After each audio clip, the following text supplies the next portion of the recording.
What about the BS course that you're offering, sir? The course which we are talking about, BS Computer Science, which we have launched in 2021, జనరల్గా computers అనగానే మనం ఇంటర్మీడియట్లో MPC ఉండాలి, BTech CSC చేయాలి. That's the only thing till 2021. లేకపోతే BCA ఒకటి ఉండే. BCA programme ఉండింది. ఆ బీసీఏ ప్రోగ్రామ్కి ఎగ్జిట్ ఆప్షన్ చాలా వీక్ ఉందండి. బీసీఏ చేసిన వాడు మళ్ళీ ఎంసీఏకి ఎలా వెళ్ళాలి, that's a problem.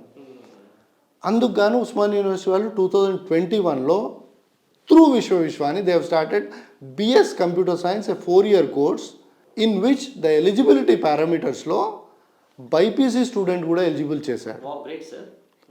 Any intermediate student can pursue a BS computer science. Okay. అప్పుడు మీరు ఒక ప్రశ్న అడుగుతారు నన్ను, సార్ ఇంటర్మీడియట్లో మ్యాథమెటిక్స్ ఉండాలి కదా, బిఎస్ కంప్యూటర్ సైన్స్ చదవాలి అంటే how is this possible? Computer science మన అదృష్టానికో దురదృష్టానికో అదొక ఇంజనీరింగ్ కోర్స్ లాగా వెలుగొందుతుంది. But computer science is itself a course.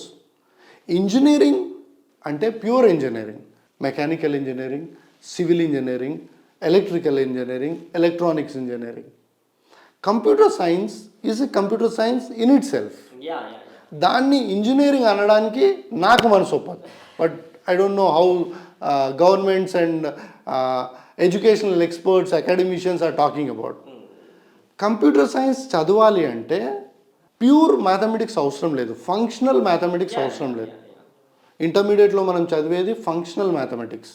But in computers చదవాలంటే you need logical mathematics. That a student will study till 10th. ప్రతి స్టూడెంట్ లాజికల్ మ్యాథమెటిక్స్ 10th వరకు చదువుతాడు. సో బిఎస్ కంప్యూటర్ సైన్స్లో university వాళ్ళు ఇవన్నీ కూలంశంగా పరిశీలించి they have incorporated any intermediate into the eligibility structure of BS computer science. So మ్యాథమెటిక్స్తో సంబంధం లేకుండా బిఎస్ కంప్యూటర్ సైన్స్ గత 2021 నుంచి మంచిగా నడుస్తుందండి.